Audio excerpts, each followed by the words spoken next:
বাংলাদেশের দালালদের দায়িত্ব শেষ। তিনি এখন বিদেশে গিয়ে কাজ পাবে কি পাবে না, না আবার বাংলাদেশে ফেরত আসবে, এটা দেখার বিষয় নাই। একজন প্রবাস ফেরত 5 মাস পরে প্রবাস থেকে ফিরে এসে ঢাকা এয়ারপোর্টে বসে থেকে ভাবতেছে তিনি এখন যাবে কোথায়। তিনি আর 6 লক্ষ টাকা দেনা পরিশোধ করবে কিভাবে, নিরুপায় এই প্রবাসী।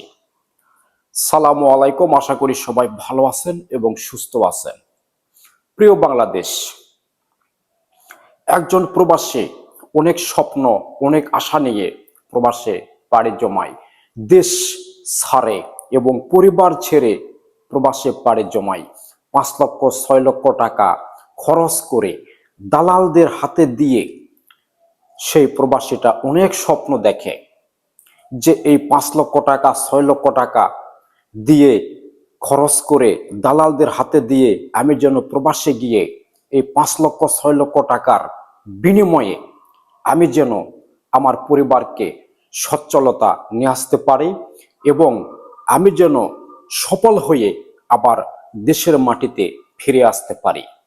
এই আশা, এই স্বপ্ন নিয়েই কিন্তু একজন প্রবাসে পাড়ি জমায়। কিন্তু সাইটে যে ভাইটিকে দেখতে পাচ্ছেন পাসপোর্ট হাতে নিয়ে বাংলাদেশ এয়ারপোর্টে, এই ভাইটি 5 মাস আগে সৌদি আরবে পাড়ি জমিয়েছিলেন। অনেক স্বপ্ন ছিল তার মনে। 5 লক্ষ 6 লক্ষ টাকা খরচ করে এই ভাইটি অনেক স্বপ্ন নিয়ে সৌদি আরবে পাড়ি জমিয়েছিলেন। কিন্তু সৌদি আরবে পৌঁছার পরে দেখে যে তার কোম্পানি কোনো কিছুই নেই। ভুয়া একটা কোম্পানি কাগজ দেখিয়ে তার কাছ থেকে 6 লক্ষ টাকা হাতিয়ে নেয় বাংলাদেশের এজেন্ট দালাল নামের নরপশুরা। 5 মাস পরে নিরুপায় হয়ে এই বাংলাদেশি প্রবাসীটা আবার 5 মাস পরে দেশে ব্যাক করে।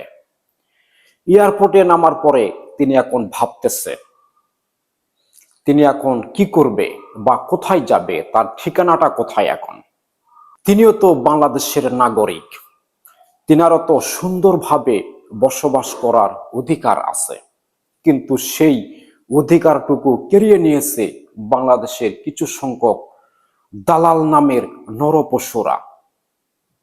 তার স্বপ্ন আশা সব ধূলিসাৎ।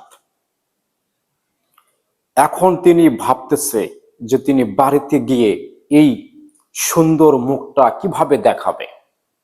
যাদের কাছ থেকে তিনি টাকা ধার নিয়েছিলেন, গর্ব করে বলেছিলেন যে আমি বিদেশে গিয়ে মোটা অঙ্কের টাকা পাঠিয়ে আপনাদের টাকা আমি পরিশোধ করে দেব, উপরন্তু আপনাদেরকে কিছু গিফট দিব, কিন্তু সেই আশা, সেই স্বপ্ন নিমেষেই ধূলিসাৎ করে দিল বাংলাদেশের কিছু সংখ্যক দালাল নামের নরপশুরা।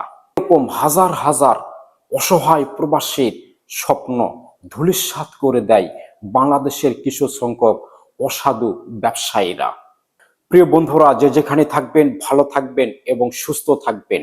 সবার প্রতি অনুরোধ থাকবে, প্রবাসে যাওয়ার আগে আপনি কার মারফতে প্রবাসে যাচ্ছেন সেই লোকটিকে যাচাই বাছাই করে, আর সেই দালাল আপনাকে কোন ভিসায় বিদেশে পাঠাচ্ছে অবশ্যই সেই ভিসাটুকু সঠিক কিনা, যে কোম্পানির নামে আপনার ভিসাটা ওপেন হয়েছে সেই কোম্পানিটুকু সেই দেশে আছে কিনা অবশ্যই যাচাই বাছাই করবেন, এবং সেই দেশে গিয়ে আপনি কাজ পাবেন কি পাবেন না অবশ্যই আপনাকে যাচাই বাছাই করে নিতে হবে।